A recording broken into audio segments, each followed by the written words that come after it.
But what I have to do, that's fine. What I have to do is find out where your heart is. Okay. So I need to feel between your, sorry about that, between your ribs.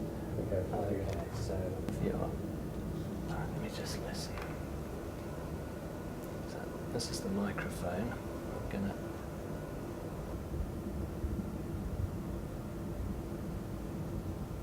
that's actually quite a strong signal. I can try here as well.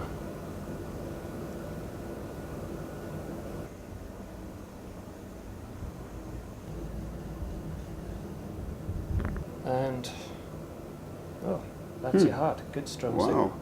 Okay, you see these spikes? That's your heart rhythm there. Wow. Your heart rhythm there. That's pretty.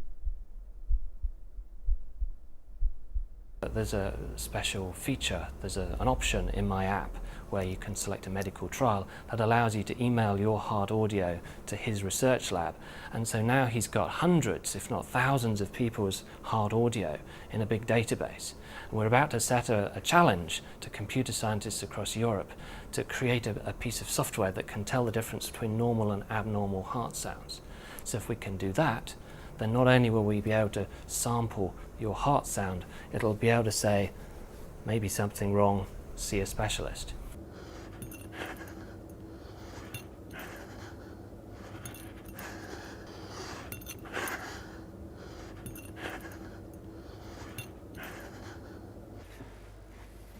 Let's see.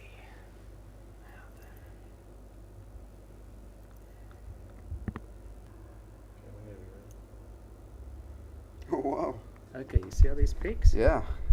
What do they mean? That's how fast your heart's going right now. Whoa. That's great. This started out as a bit of fun, really. And I got calls from cardiologists all over the world, very excited, saying, did you know your app works better than commercially available digital stethoscopes? So it turns out one thing that it does is it actually samples the heart at a far better quality of sound than they ever could before.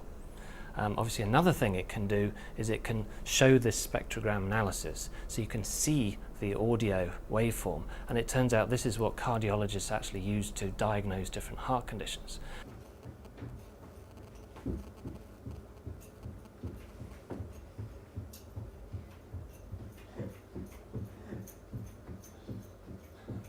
And this sounds like a very simple thing, but it immediately opens out, if you like, the expertise to everywhere in the world. So now you can sample the audio out in third world countries. You can email that heart sound to the experts in the cities. So suddenly these remote villages have access to expertise that they never could have before. But then even your GP can keep records of their patients' heart sounds, which is such a simple thing, but now it allows them to see how their patients' hearts have changed over time.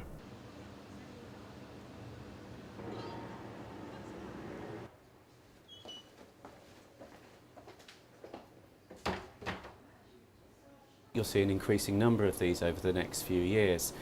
I think they will be very interesting, and I think they will act as an adjunct to current clinical practice. However, I don't think they will replace things such as the traditional doctor consultation, which I still think will be a fundamental of clinical practice. So I see them as something that will evolve and will be addition, but I don't see them as a replacement for the majority of what we do. Well, I actually quite like my stethoscope, which I've had for many years. I have downloaded this application, but I've got an iPhone 4, so it didn't work particularly well, which is well known about. Personally, I trust my old-fashioned stethoscope and I like that, but that's not to say that that's right for everybody, and we really, different people have different ways of doing things, and I think what you'll find is that different people will do different things.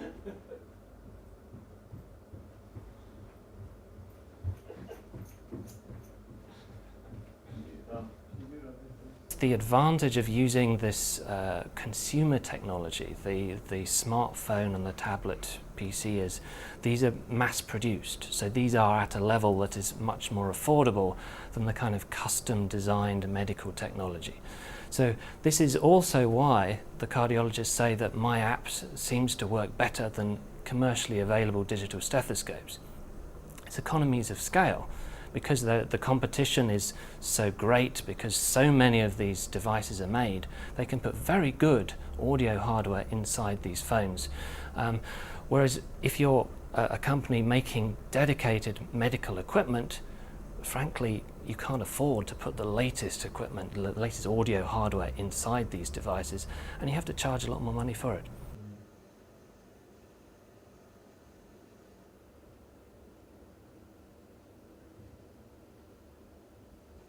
Yeah, if we go quite close as well.